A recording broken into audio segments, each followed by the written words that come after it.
Recibamos con un fuerte aplauso a Jan Van Damme.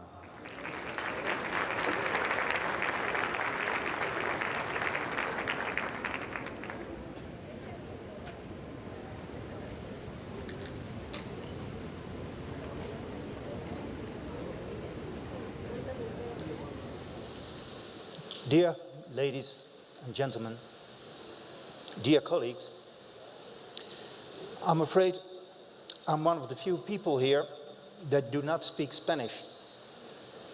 I'm sorry for that. I only know 6 words in your beautiful language, and unfortunately, that's not enough to tell my story. Anyhow, it's a real privilege for me to be here. First of all, I would like to take the opportunity to thank my colleagues from the Federal Audit Office of Mexico and the Auditoría Puebla, especially Mr. Juan Manuel Portal Martinez and Mr. David Villanova Lomeli for organizing this great event. And thank you also for putting the Netherlands flag on the stage, as well as the flag of Brazil. We will see them again in Rio during the final of the World Championship.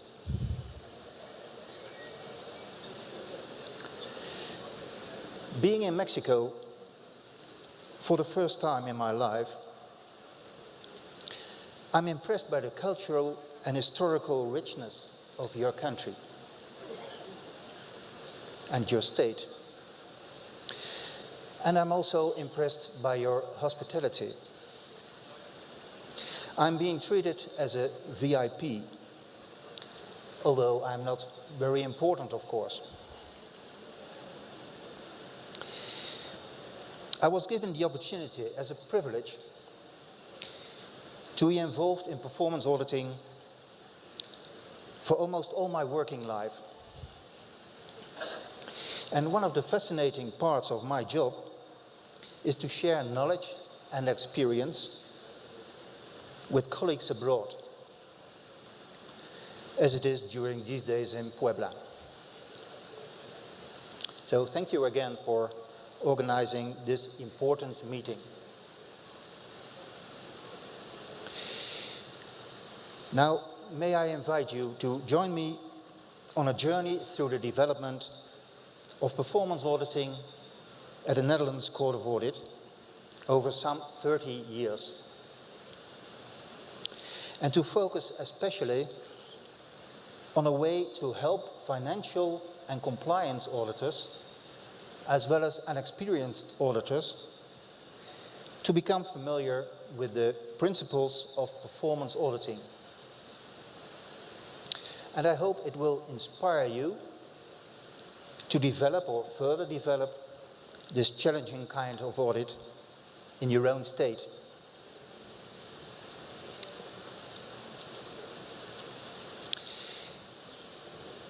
It won't be a big surprise that performance auditing is about economy, efficiency, and effectiveness. The famous 3 E's. The International Standards for Supreme Audit Institutions number 3000 helps us a little bit to understand what these terms mean. Economy, the extent to which the auditee minimizes the cost of resources used for an activity, having regard to appropriate quality. Efficiency, the extent to which the auditee puts the resources available to optimal or satisfactory use, or to which the auditee achieves the same similar results with fewer resources. Effectiveness, the extent to which the auditee achieves the objectives, whether this can be attributed to the policy pursuit. Having said this, I can imagine that you feel like this. Oh no, where do I have to start? And where does this end? And how do I deal with these abstract terms? Okay, let's try to visualize it.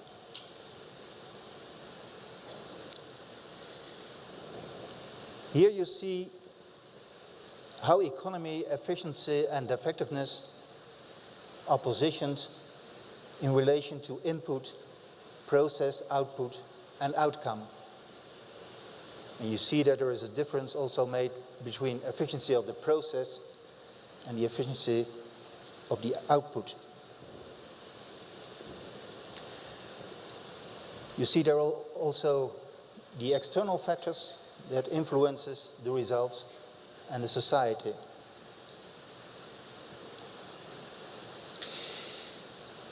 But still, I can imagine that you think, yes, nice picture, very comprehensive, even brilliant perhaps, but can we make it more practical perhaps? Okay, I'll do my best.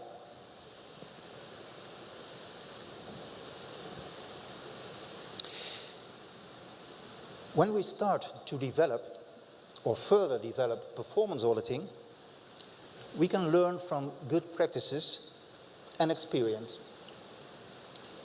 One of the most important things that we learned is that management at all levels has an extremely important role as a facilitator in developing performance auditing. Management can facilitate effective development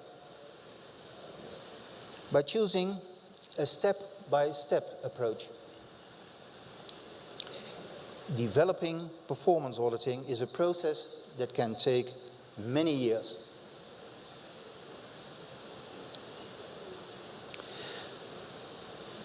And management has to realize that performance audits are labor-intensive. Some 200 days for an audit is normal. For the Netherlands Court of Audit, the average time spent on each performance audit in 2013 was 253 days as an average. So we are talking about a long-term investment. Another one is to give the performance auditors the opportunity to learn by doing, which means by creating a safe learning environment and by raising the performance auditors' self-confidence. Auditors are encouraged not to worry about making mistakes, assuming that they learn the most from their errors. And the last one is that management must stimulate to share knowledge and good practice. That means that there must be a good internal communication in the office.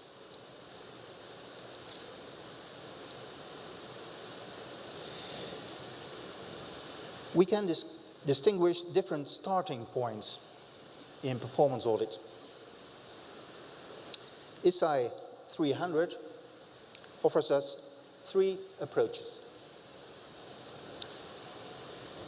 First of all, a system-oriented approach, which examines the proper functioning of management systems. For example, financial management systems.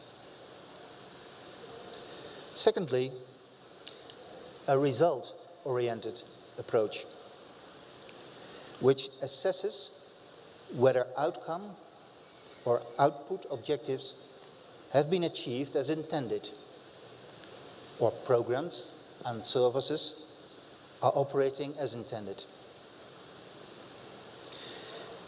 And the last one is a problem-oriented approach, which examines, verifies, and analyzes the causes of particular problems or deviations from criteria. And these different approaches reflect more or less the development of performance auditing in the Netherlands. We started performance audit in the 1980s, the early 1980s, with audits that were generally focused on systems.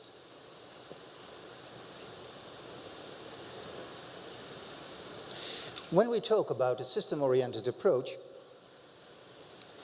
a very important and useful first step is to ask the question, what conditions must be met to ensure the economy, efficiency, and effectiveness of the system?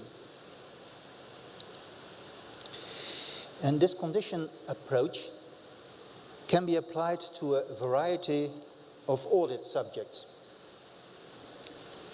For example, state-owned enterprises, social security programs, a tax system, a government school, etc., etc. And the central question here is, to what extent does the auditee fulfill the conditions for economy, efficiency, and effectiveness? Now, it's of course interesting to know what these conditions are and how we can structure these conditions in order to make them comprehensible to the early stage performance auditor. Now, it's our experience that looking from the perspective of a system is very helpful when defining and structuring these conditions.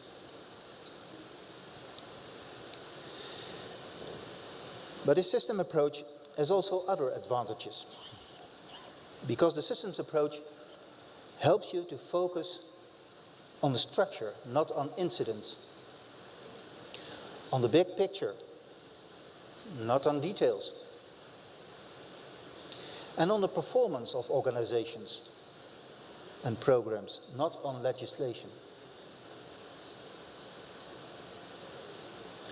It's my experience in many countries that financial or compliance auditors find it very, very difficult to change their mindset and think not in terms of rules and regulations, but in terms of performance. It almost requires a totally new way of thinking. And a system approach can be of good help here.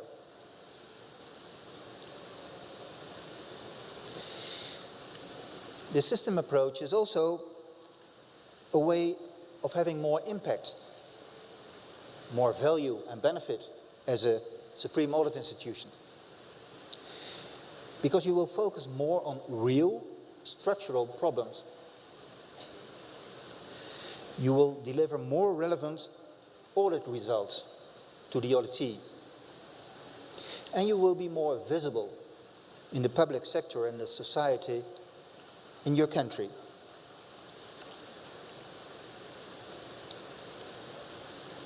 Now, having heard all these advantages, let's look at the system approach more in detail. By the way, in Appendix 7 to ISAI 3000, you can find a theoretical framework for a system-oriented approach in performance auditing. However, I think this framework is far too complicated for normal auditors, at least for me. So let's try to make it more comprehensible.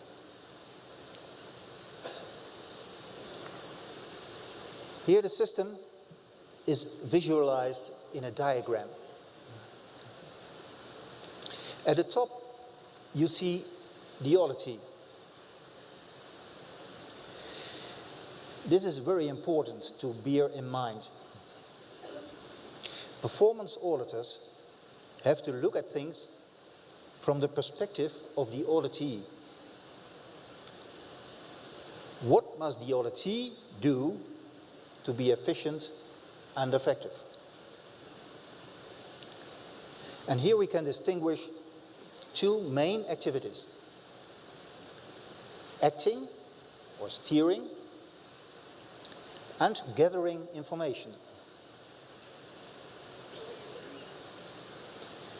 Moving in the right direction and being provided with relevant, reliable, and timely information. You see it in the pillars. But acting on what? And gathering information on what? Again, as we saw before, this could be a variety of subjects. Either organizations, such as state-owned enterprises, a hospital or a school, or processes, such as a housing policy, a social security system, or a tax system.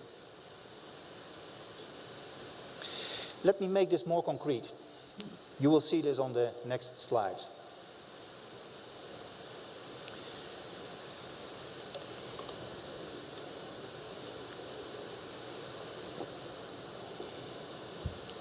This slide shows the diagram of an organization. Starting from the bottom,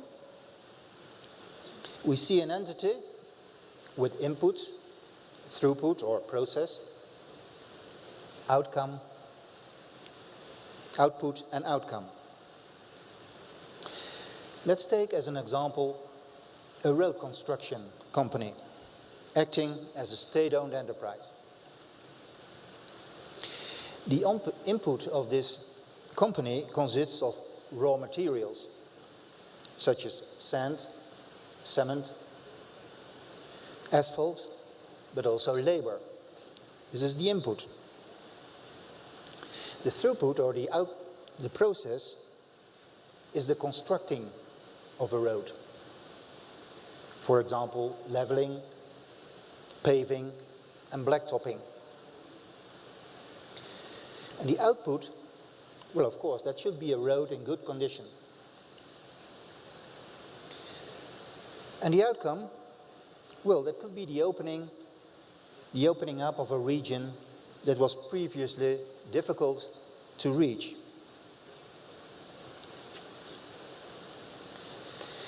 Now, the minister or the agency who is responsible should act, setting goals and criteria for the road construction company, and should be informed by the management of this enterprise about the activities and the results.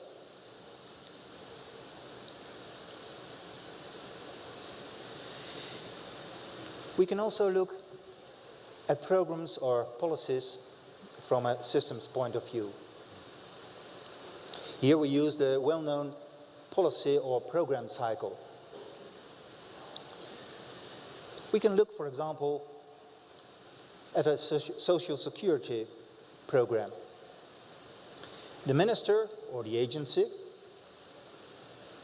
has to prepare this program carefully by evaluating the pros and cons of different instruments and options, by setting smart goals and clear criteria, and by setting the budget according to the ambitions stated. And Andre, my colleague from Brazil, he mentioned the example of a non-sufficient budget for secondary education. That means that the budget was not in accordance with the ambitions of the state. During the implementation of the policy, it must be guarded that the benefits are legitimate and effective, and that the process is efficient. And the last step is the evaluation of the economy, efficiency and effectiveness of the social security program itself, including the following up of recommendations for improving the program. And then we have completed the cycle. Now, when you have chosen an audit subject on the basis of a sound risk analysis, you can start by just describing the system. This could also result in a very interesting report, a report of facts. Because we find in the Netherlands that programs and money flows are sometimes so complicated that it helps members of parliament and even auditees that when the system is described clearly, preferable in schemes and chart flows. Here you see an example of a poster that we made as a result of an audit where we described a system. It would be helpful if you could read Dutch, but I can explain it more afterwards. We call this clarification audit. And these have sometimes in the Netherlands been very successful.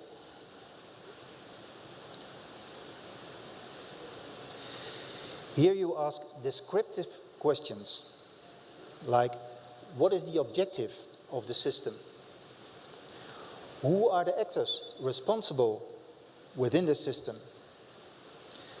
What are the responsibilities of each actor? Which rules, regulations and procedures are relevant? What are the relevant information flows? What are the relevant money flows? This example is about expenses for the railways system in the Netherlands. Well, you can see at least at a glance that the system is quite complex. You see here the money flows and the different actors like the ministry and the company who is responsible for the infrastructure of the railway, the company who is responsible for the transportation. So these are different companies, and there are money flows from funds, from the minister, from everywhere, and this goes to the products in the down on the poster. For example, building of a railway, building of a station.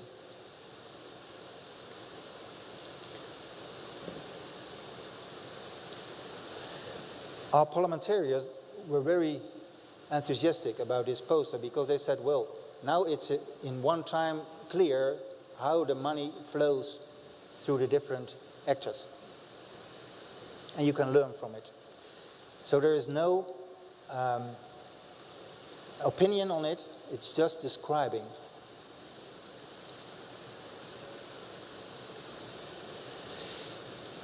Now we come back to the conditions that an auditee must fulfill in order to be efficient and effective. What are the relevant conditions for economy, efficiency, and effectiveness of a system? A well-known approach is to look at management and procedures.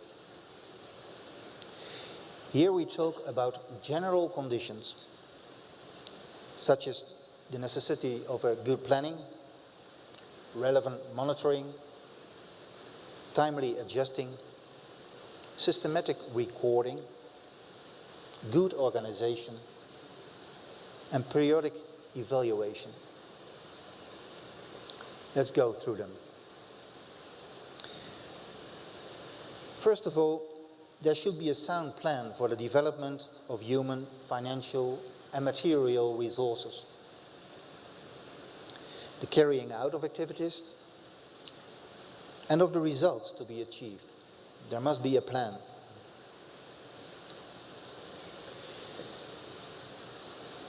Also, there should be relevant, reliable and timely information on the deployment of resources, the carrying out of activities and the results achieved, which are compared with the plan. If discrepancies arise between actual and intended results, the plan, the deployment of resources and/or the carrying out of activities should be adjusted in a timely fashion and on the basis of sound arguments.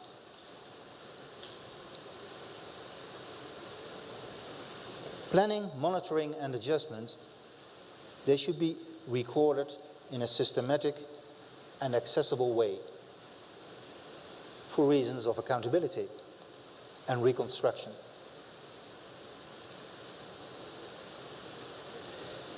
Timely, relevant and accurate information on planning, monitoring and adjustment should be supplied to a higher administrative level.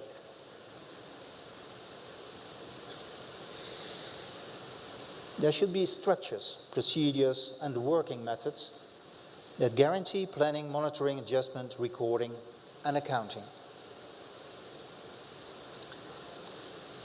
And the last one, planning, monitoring, adjustment, recording, accounting and organization should be evaluated and screened periodically.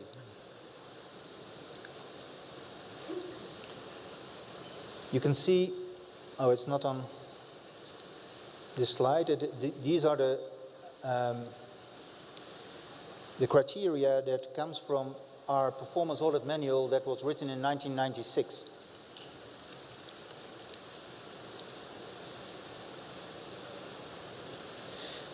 We can also look at conditions more specifically from the perspective of information. Here we ask the auditee to ensure that he is provided with relevant, reliable and timely information. The second pillar in our scheme. This means that the auditee receives appropriate information on the economy, efficiency and effectiveness. And that the auditee acts on time and properly based on the information provided on the economy, efficiency and effectiveness.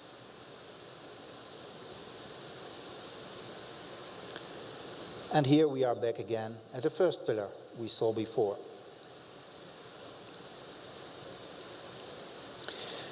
The main part of my presentation was about a system-oriented approach as a useful first step in developing performance audit practices. Now let me briefly touch upon the other two approaches. The result-oriented approach deals mainly with questions such as what is the performance or what results have been achieved and have the requirements or the objectives been met. And here the perspective is basically normative. In our audits, we developed more operational questions in this respect. We think, for example, that the auditee has to formulate goals that should be specific, measurable, acceptable, realistic, time-constrained and consistent. And that the auditee has to provide sufficient budget, here we see it again, and the means to reach the goals. The auditee has to define and describe the target group. And of course, the target group must be informed. And the information must ultimately reach the target group. And the auditee must ensure that relevant information is available to provide evidence of the achievements of the goals met. And last but not least, the auditee must succeed in delivering the services and achieving the goals.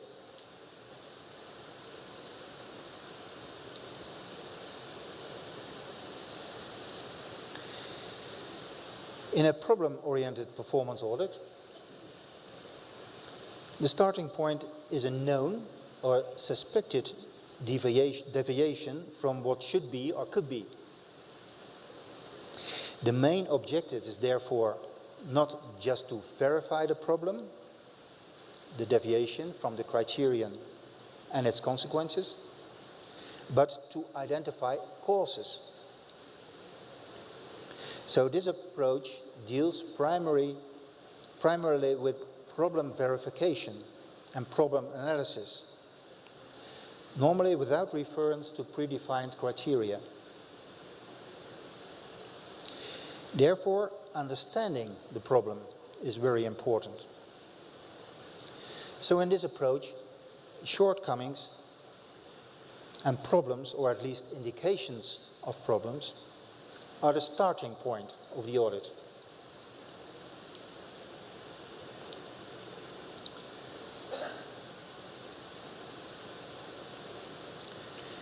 An indication of a problem could be, for example, rising costs, stated imbalances between input and output, lack of clear responsibilities, long waiting times, shortcomings in services, or large numbers of complaints by the public. The problem-oriented approach deals with the question, do the stated problems exist, and if so, how can they be understood, and what are the causes? The aim of this kind of audit is to deliver updated information on the stated problems and how to deal with them.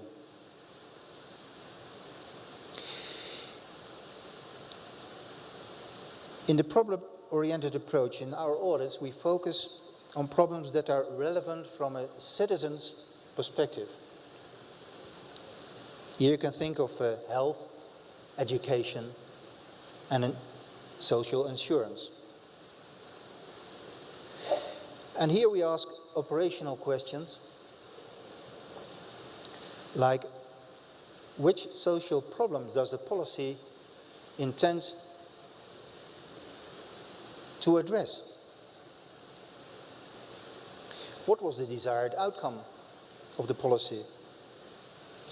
What were the original policy aims? And the most important, is there a gap between policy aims and policy implementation, resulting in outputs and outcome? And if so, what causes these gaps? What explains success or failure? And last but not least, what are the costs of the policy?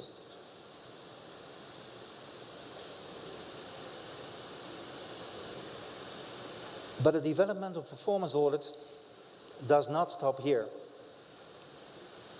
This year we celebrate the 200th anniversary of the Netherlands Court of Audit. Although our roots go back to the 15th century, the modern Institute of the Netherlands Court of Audit was founded in 1814. And our motto for this celebration is, you have to change to stay the same. You have to change to stay the same. And that's why we are now looking for new ways of performance auditing. Asking ourselves questions like, how can we help citizens to follow the public money? How can we integrate social media in our performance audits? How can we make data of government activities open to the public? How can we integrate geographical information in our performance audits? And how can we focus our activities in order to do the things right and do the right things?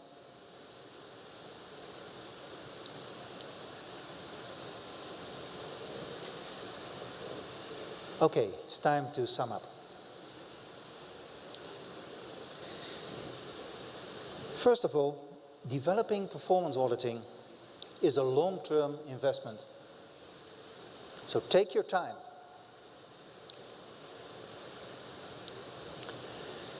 A system-oriented approach focusing on conditions for economy, efficiency and effectiveness is a very helpful first step in developing performance auditing.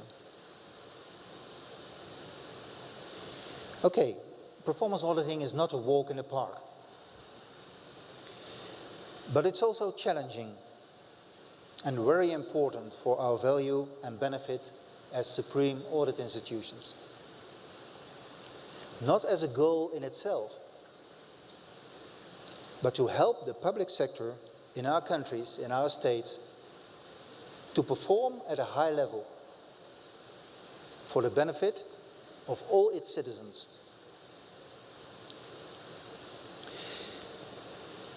Let me end up with 2 out of the 6 words that I know. Muchas gracias. Thank you for your attention.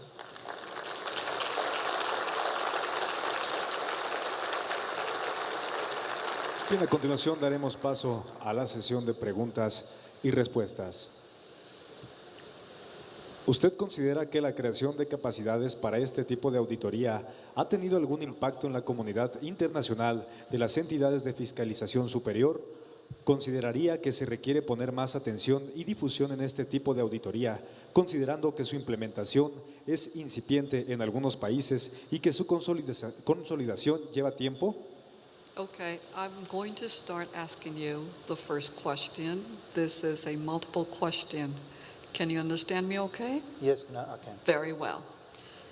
Do you think that creating capacities for this type of auditing has had an impact in the SAI's international community? That's the first part of the first question. The second part is, would you consider that you need to have more attention placed and to make this type of auditing better known, taking into account that implementing them is, in some countries, exercise that is barely coming alive?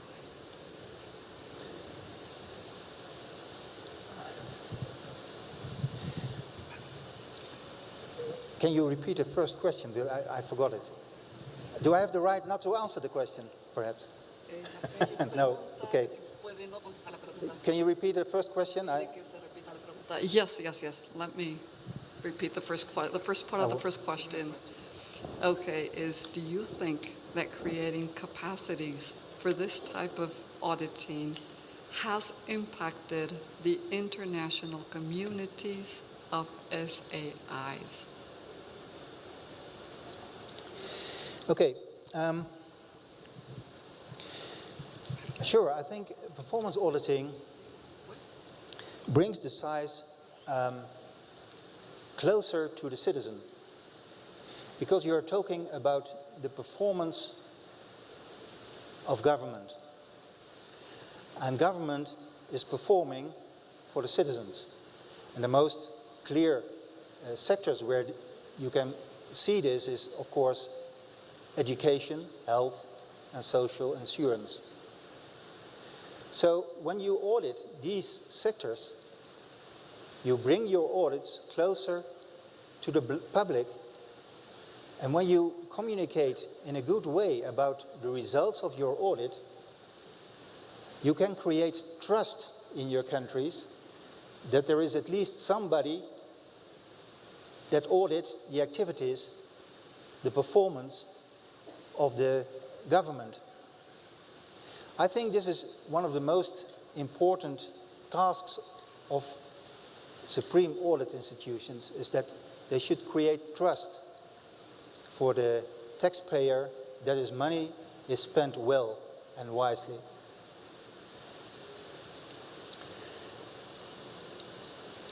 Yes, the other question is about building capacity, and I agree that this is quite a difficult, especially in times when the money is not is scarce, to invest into activities that are time-consuming.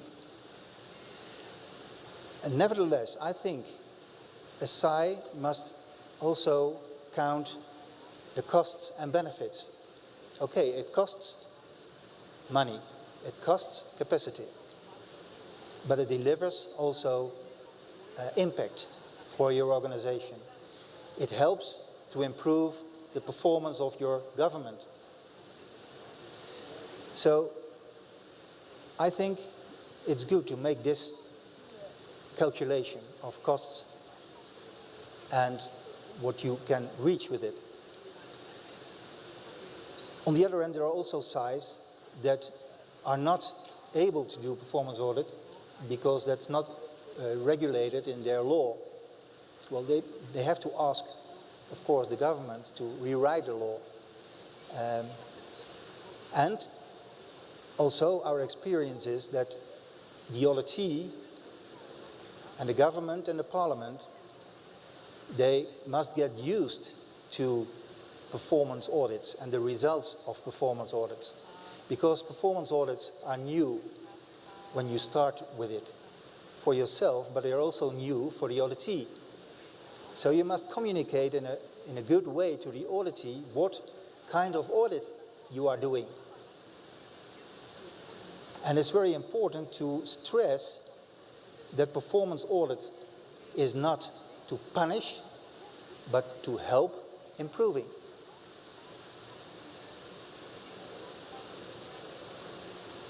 Any other questions?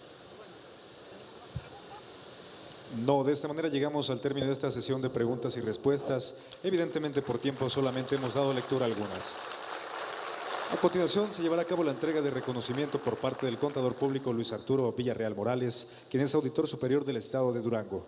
Hace entrega del presente la licenciada Karen Gutiérrez Valdivieso, quien es auditora superior del Estado de Chihuahua. También les acompaña el doctor David Villanueva Lomelí.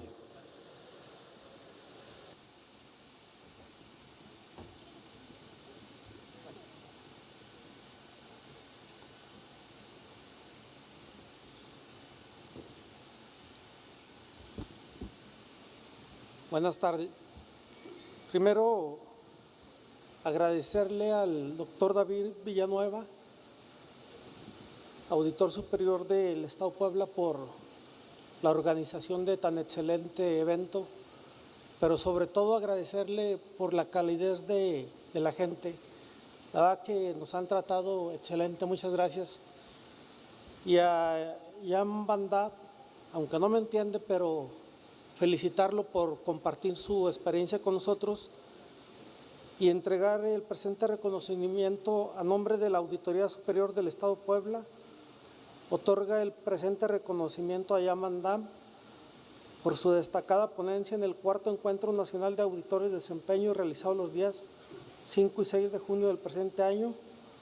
Firman doctor Villanueva Lomelí, auditor superior del Estado de Puebla, y contador Juan Manuel Portal Martínez, auditor superior de la Federación.